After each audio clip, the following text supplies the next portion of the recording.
هو الاقتصاد المصري رايح على فين؟ طيب هو احنا بنغرق ولا احنا ماشيين صح؟ انا مصطفى الغريب ودي فيديوهات السؤال الصح. على الرغم من ان المشهد الاقتصادي العالمي معقد حاليا بسبب الظروف اللي فرضتها الازمات العالمية زي كورونا والازمة الروسية الاوكرانية، الا ان في مؤسسات دولية ما زالت محتفظة بنظرتها الايجابية للاقتصاد المصري. النظرة دي بتيجي في نفس الوقت اللي مصر بتحاول فيه احتواء وتجاوز تداعيات الازمات العالمية. كمان خطط لزيادة الصادرات وفتح طرق جديدة لزيادة الاستثمارات الاجنبية، وكمان قرارات بترشيد الانفاق الحكومي وزيادة شبكة الحماية والدعم الاجتماعي للتخفيف على المواطنين. محدش يقدر ينكر ان في معاناة كبيرة علينا في الوضع الاقتصادي الحالي ومحاولة التأقلم كأفراد او كحكومة، لكن بيفضل فيه ضوء آخر النفق. وده بيجي في توقعات صندوق النقد لمؤشرات الاقتصاد المصري. هي ايه اهم توقعات صندوق النقد الدولي لمؤشرات الاقتصاد المصري؟ انا عايزك تركز كويس معايا في الجزء اللي جاي ده لانه مليان ارقام ومحتاجك تصحصح فيه. اول حاجه ارتفاع معدل النمو عشان يسجل 4% في 2022 2023، وكمان هيسجل 5.3% في 2023 2024 ويفضل يزيد في السنين اللي بعدها. والصندوق كمان توقع تراجع معدل التضخم علشان يسجل 15.8% في 2022 2023 ويفضل يقل لحد ما يوصل 7% في السنين اللي بعدها.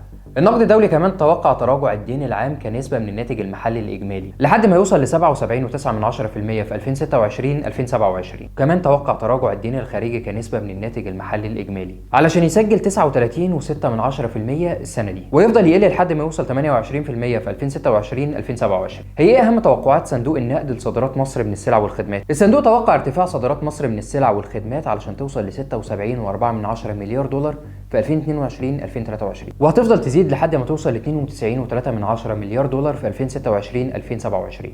ووفقا للصندوق فايرادات قناة السويس هي كمان هتزيد وهتسجل 7.4 مليار دولار في 2022 2023 و7.6 مليار دولار في السنة اللي بعدها لحد ما توصل ل 8.5 مليار دولار في 2026 2027. والسياحة برضو الصندوق توقع ان ايراداتها هتزيد وهتسجل 11.3 مليار دولار السنة دي وهتفضل تزيد لحد ما تسجل 26.5 مليار دولار في 2026 2027. يمكن دي كانت بعض الارقام المهمة اللي توقعها صندوق النقد بخصوص مؤشرات الاقتصاد المصري. الصندوق كمان اشار لتعرض اقتصادنا لمجموعة من الصدمات العالمية، واللي وفقا للصندوق مصر اظهرت مرونة في التعامل مع تداعيات فيروس كورونا، وهي كمان التزمت بتنفيذ اجندتها للاصلاحات الهيكلية رغم الظروف المحيطة. الصندوق كمان قال ان انخفاض عجز الموازنة بشكل اكبر من المتوقع في 2021 2022 جه بسبب انخفاض الواردات غير النفطية وكمان ارتفاع الميزان البترولي بعد زيادة صادرات الغاز. ونقطة مهمة أشار ليها الصندوق برضه وهي التحديات اللي فرضتها الأزمة الأوكرانية الروسية على الاقتصاد المصري، واللي خلت مصر تاخد إجراءات جريئة زي التحول لسعر صرف مرن